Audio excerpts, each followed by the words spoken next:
Well, as Dr. Ritchie said, once patients have relapsed with ALL after one of these intensive multi-agent chemotherapy programs, there really is very little effective therapy apart from allogeneic transplantation. So I'm going to focus on the challenge of improving the duration of first remission. And I'll cover three major points. The first is to discuss adolescents and young adults, which Dr. Ritchie has also commented on.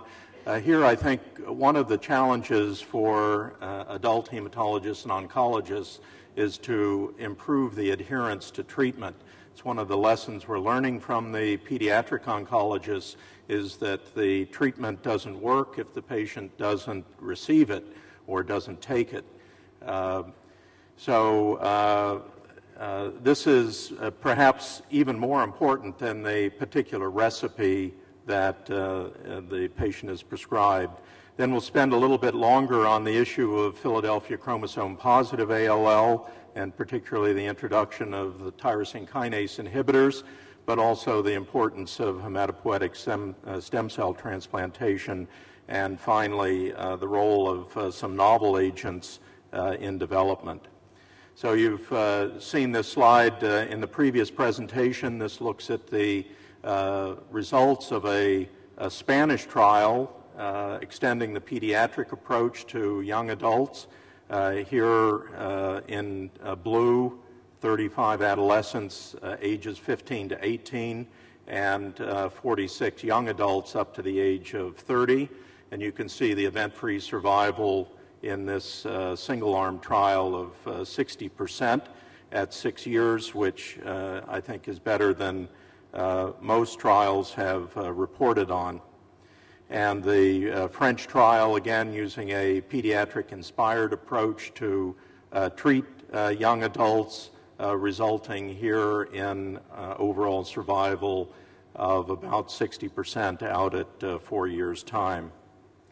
So I think using the pediatric regimens is feasible in adolescents and young adults, but clearly adherence to these regimens is important to get these sorts of outcomes. So we'll move quickly to Philadelphia chromosome positive ALL. This has been a major challenge for adult oncologists. As you know, this subset of disease is age-related and accounts for about a third of middle-aged and older adults with ALL. Now, considerable progress has been made in the last 10 years by incorporating the tyrosine kinase inhibitors into the treatment of pH-positive ALL, first with imatinib for relapsed and refractory disease as a single agent, and then it was moved into frontline therapy, either sequentially with conventional chemotherapy or more recently concurrently. And it has also proven its value used both before and after hematopoietic stem cell transplantation. Then more recently, the second generation drugs, dasatinib and nilotinib, have been used for imatinib-resistant pH-positive ALL, again, first as single agents, and now they're moving into frontline therapy, particularly for older patients, but also in combination with chemotherapy. So not to spend too much time on the history here, but in the two red panels, you see initial trials using imatinib as single agents for induction, which resulted in remarkably high complete response rates with very little toxicity during induction. And in the three green panels, then, early trials combining imatinib with more conventional chemotherapy, again maintaining a very high complete response rate for this previously chemotherapy refractory subset of ALL, but more importantly, that the majority of patients were now achieving a PCR negative state. The importance of that is shown in these data from the MD Anderson, looking at two cohorts of patients. An earlier cohort treated just with hyper-CVAD for pH-positive ALL, and in the green curve, the marked improvement when imatinib was added to their chemotherapy backbone. Now, at the recent ASH meetings, there was a presentation from Adele Fielding with these data. This very large trial was initiated prior to the availability of imatinib, and the study was amended about halfway through. So there were 266 pH-positive patients enrolled on this study, treated with chemotherapy and then transplantation alone, and then an additional 175 patients were enrolled and treated either with imatinib relatively late in the course of chemotherapy or more recently early in the course. And you can see in the top panel the improvement, highly statistically significant, in the overall survival for the second cohort of patients who had imatinib incorporated into the chemotherapy, with 42% of these patients surviving at 3 years' time, compared with 25% in the earlier cohort who received chemotherapy only. In this particular trial, the goal was to take as many patients as possible to an allogeneic transplant, and the benefit of transplantation, even in the imatinib-treated patients, is shown in the bottom curve, where the overall survival was 59% among those patients who underwent a transplant on this study, compared to 28% for those who did not have a transplant despite receiving imatinib. And the importance of minimal residual disease is emphasized in these results from Italy. These patients all received 600 milligrams of imatinib together with chemotherapy, and again, those who had a donor underwent an allogeneic transplant in first remission.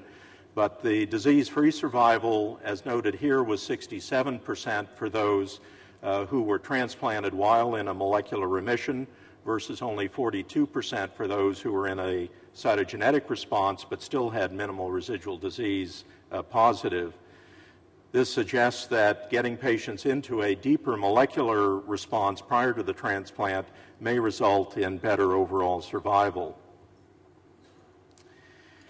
Also, at the recent ASH meetings 3 months ago, there was a report from the German multi-center ALL study group reporting on 335 patients treated with different schedules of imatinib and chemotherapy as part of frontline treatment for pH-positive ALL. There were 3 sequential studies, including patients up to the age of 65 years old.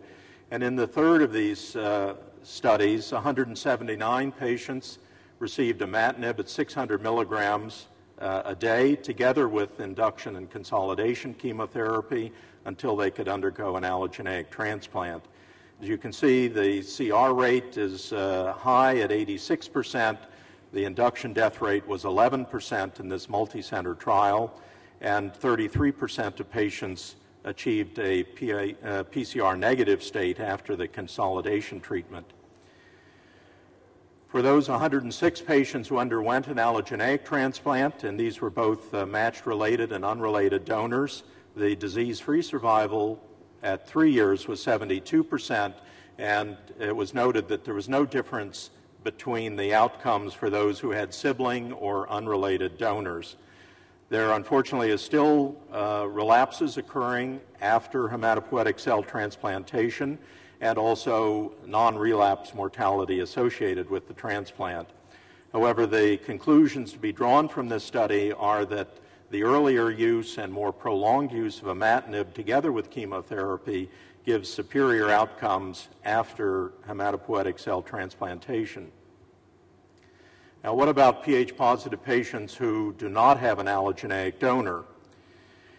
Here are a couple of studies looking at autologous hematopoietic cell transplantation for pH-positive patients without allogeneic donors, a small study from Italy.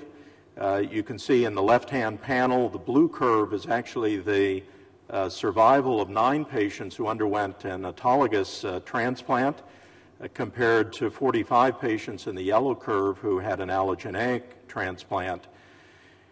The incidence of relapse, interestingly, was similar for both types of transplants, and the treatment-related mortality actually favored those patients who underwent an autologous transplant. Now, the ability to detect minimal residual disease with RT-PCR holds out the possibility of undertaking an autologous transplant with PCR-negative stem cells. And this was the basis of a cancer and leukemia group B clinical trial. For this study, newly diagnosed pH-positive patients were treated with chemotherapy and imatinib for remission induction, and then alternating courses of imatinib and high-dose methotrexate in post-remission consolidation. For those patients who had a matched sibling donor, it was recommended that they undertake an allogeneic transplant using a standard TBI and etoposide conditioning regimen, whereas those patients who had no donor available went on to an autologous transplant with stem cells mobilized with high-dose Ara-C and etoposide. The stem cells were assayed for resistant or persistent BCR-ABL positive disease, and then underwent a transplant using a TBI, etoposide, and cyclophosphamide regimen. We're still waiting for these data to mature, but you can see here that among the 17 patients who underwent an autologous transplant, 10 of them remain in continuous complete remission, or 59%, extending out beyond several years now, compared to 9 of the 15 patients, or 60%, who underwent an allogeneic transplant. And as you might imagine, the reasons for failure are different. There were only 2 patients who relapsed in the allogeneic group, but 4 patients who died of transplant-related mortality, whereas there were no transplant-related deaths in the autologous series. Now, pH-positive ALL is an age-related disorder, so what about older patients who are not good candidates for an allogeneic transplant? These were data generated by the Gemema group using imatinib and steroids for older patients with pH-positive ALL. They reported on 30 patients, all above the age of 60, who were treated with imatinib at 800 milligrams a day plus prednisone. The complete hematologic response rate was 100%, but importantly, the reduction in BCR-ABL to ABL message at day 45 was reduced by 2 to 3 logs. Unfortunately, the duration of these remissions was relatively short. That's shown in these curves with the overall survival on the left, with a median of about 20 months, and disease-free survival on the right of only about 10 months. So if imatinib is not sufficient, what about using a more potent second-generation tyrosine kinase inhibitor? These data were presented by Robin Foa a couple of years ago at ASH and have not yet been published in detail. But in this Gemema study, dasatinib was used as a single agent at 70 milligrams twice a day for 48 patients with newly diagnosed pH-positive ALL. Again, the complete hematologic remission rate was 100%. There were no fatalities during induction, and there was a marked reduction in minimal residual disease that occurred within 43 days for those patients with the P190 transcript and 84 days for the P210. Median follow-up was short, and the survival at 10 months was reported at 81%. Now, the European Working Group on ALL has extended these data now into a frontline trial for older adults combining dasatinib based upon the Gemema results reported by Dr. Foa, combining dasatinib with low-intensity chemotherapy. These patients all received a pre-phase week treatment of dexamethasone and then remission induction with 140 milligrams of dasatinib, plus weekly vincristine and dexamethasone. consolidation therapy continued the dasatinib and combined it with high-dose methotrexate and L-asparaginase, alternating with courses of dasatinib and cytarabine for 3 cycles of each combination, and then 24 months of maintenance, again with continuous dasatinib therapy and more standard methotrexate and 6-MP. They reported on 71 patients. All but one was older than 60 years old. Median follow-up is still relatively short. Complete response rate was 90%, and again, the majority of patients achieved a minimal residual disease state after the induction therapy. The induction was well tolerated, only 6% induction deaths in this group of older patients. And because dasatinib was the TKI used, there was special attention to fluid retention, and only 2 pleural effusions were noted among these 71 patients. 19 patients have relapsed at the time of the report, with a median response duration of 19 weeks. 13 of the relapsed patients had mutations in the tyrosine kinase domain at relapse. Perhaps not surprisingly, 12 of these were a T315I mutation, and 1 had an F317L. Both of these mutations predicted not to be sensitive to dasatinib, although disappointing that the addition of chemotherapy did not prevent these mutations from developing. Additional cytogenetic abnormalities, particularly complex cytogenetics or monosomy 7, was associated with a worse outcome, and importantly, relapse-free survival for patients with an isolated Philadelphia chromosome has not yet been reached. The median overall survival for this group so far has been 27 months, with a relapse-free survival of 22 months. Now, for younger patients, dasatinib has been combined with hyper-CVAD, a quite a bit more intensive chemotherapy program. These are data reported by Ravandi and colleagues at the MD Anderson Cancer Center in 35 newly diagnosed patients. The median age here was 53 years. Dasatinib was given at 100 milligrams per day for the first 14 days of each of the 8 cycles of hyper-CVAD. There were 2 induction deaths in this series, but the CR rate was 94%, and the complete cytogenetic response rate after all courses of therapy was also 94%, so all patients went into remission. Importantly, 61% of patients achieved a complete molecular response. Toxicities, bleeding was seen in 16 patients and gastrointestinal bleeding in 11. Whether this was more related to the chemotherapy or to the platelet dysfunction that's been reported with dasatinib is not entirely clear.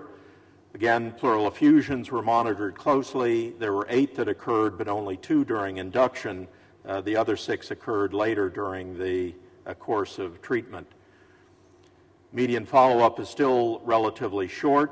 24 patients of the 35 continue in complete remission. 4 died in remission, and 5 have relapsed, again with mutations which are relatively resistant to dasatinib. Only 4 patients in this series underwent an allogeneic transplant in first remission, and the estimated 2-year survival for the entire group is 64%. So disease-free survival is shown in the left-hand panel, and overall survival in the right. So conclusions about treating Philadelphia-positive ALL are that early and continuous use of imatinib together with chemotherapy improves the outcomes. Complete responses, disease-free survival, overall survival, and the ability to receive a transplant all appear to be better when imatinib has been given together with chemotherapy as a result of the deeper molecular remissions that are achieved. However, there's a high frequency of imatinib-resistant mutations. Dasatinib plus low-intensity chemotherapy does improve the outcome in older patients, and at least in North America, there are now 2 intergroup studies that have been initiated. One is to combine dasatinib with high-intensity chemotherapy, that is the hyper-CVAD regimen for younger adults, and the second is dasatinib plus low-intensity chemotherapy for older adults. Both allogeneic and autologous transplantation appear to reduce the rate of relapse within this subset of ALL. So we'll go on now to some novel therapeutic approaches for ALL. This would include new formulations of existing drugs. There's a new delivery system for L-asparaginase that's in clinical trials where the enzyme is actually encapsulated within red blood cells. This is in clinical trials in Europe and will begin in the U.S. shortly. There are also liposomal formulations of standard drugs such as vincristine, which have been shown to be less toxic in phase 2 trials and are now entering phase 3 trials. We'll spend some time talking about monoclonal antibodies. There are nucleoside analogs, particularly nelarabine has shown its effectiveness for T-cell ALL. We've talked about the tyrosine kinase inhibitors. There's actually quite a long list of novel agents that are in various stages of clinical trials directed against other molecular targets that have been identified in ALL, but none of these are yet in phase 3 studies. So with regard to the monoclonal antibodies, the one that has attracted the most interest has been rituximab, an anti-CD20 antibody. Unfortunately, only about 30% of precursor B ALL expresses this antigen. Alemtuzumab, or anti-CD52, is expressed on a larger fraction of patients. Interestingly, it's present in about 100% of pH-positive ALL, and eprotuzumab is now in clinical trials, and anti-CD22 may be effective in up to 90% of patients. Again, a long list of other monoclonal antibodies, some of which are being studied in ALL also. So you've heard already about the initial trial at MD Anderson using hyper-CVAD with or without rituximab. If you look in the table at the bottom, Dr. Thomas reported that the CR duration was prolonged when rituximab was added to hyper-CVAD in a significant way. Overall survival was also improved. Unfortunately, among elderly patients, there was no significant improvement in survival. Dieter Holzer for the German ALL study group reported their results using rituximab in 181 patients at the ASH meetings in December. Among the CD20 positive group, rituximab was given with each course of intensive chemotherapy, or 8 doses in their standard regimen, and their outcome was compared to 82 CD20 positive patients on an earlier cohort in the same chemotherapy. The results are shown here, both for standard risk patients in green and high risk patients in pink. In both risk groups, the addition of rituximab to these CD20 positive B precursor ALL patients resulted in a higher rate of molecular remissions, a higher rate of continuous CR, and an improvement in survival. So conclusions about rituximab were that faster and higher complete molecular remission rates were achieved in CD20 positive patients who received rituximab. It resulted in an improvement in remission duration and in survival, and adding rituximab to standard chemotherapy improved the outcomes for both high-risk and low-risk CD20 positive B precursor ALL, confirming the data originally reported from the MD Anderson Cancer Center. And just to conclude with an interesting new molecule, this is called blinatumomab, or a BiTE antibody, which stands for bispecific T-cell engaging antibody. This is a synthetic protein which combines a portion of the anti-CD3 antibody with an anti-CD19 antibody, bringing into juxtaposition a cytotoxic T cell with a CD19 positive tumor cell. So in conclusion, monoclonal antibodies in ALL are unlikely to be effective as a single agent against overt leukemia, but may have some benefit for the reduction of minimal residual disease, possibly by augmenting normal immune responses. They appear to be non-myelosuppressive, although alemtuzumab can cause neutropenia. Monoclonal antibodies can be given in combination with cytotoxic drugs, and chemoimmunotherapy may be more effective than chemotherapy alone. So I'll conclude at that point and just thank the members of the leukemia program at the University of Chicago who have been involved in many of these clinical trials. Thank you.